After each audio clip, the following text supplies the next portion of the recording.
ఆకాంక్షలతో మీరు ఓట్లు వేసి మమ్మల్ని గెలిపించారో వాటిని నెరవేర్చడమే మా తక్షణ ప్రథమ కర్తవ్యం అంటూ ఆంధ్రప్రదేశ్ ముఖ్యమంత్రి చంద్రబాబు రాష్ట్రంలోని పింఛన్దారులకు బహిరంగ లేఖ రాశారు.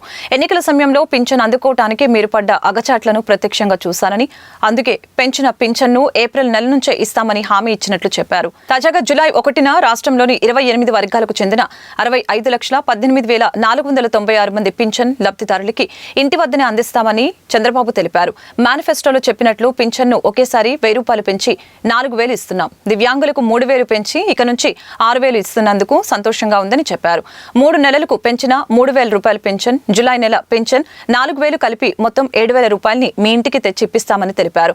సంక్షేమ పాలకుడు, సామాజిక పింఛన్ విధానానికి ఆద్యుడు అయిన స్వర్గీయ ఎన్టీఆర్ పేరును తిరిగి ఈ పింఛన్ల కార్యక్రమానికి పెట్టినట్లు వివరించారు.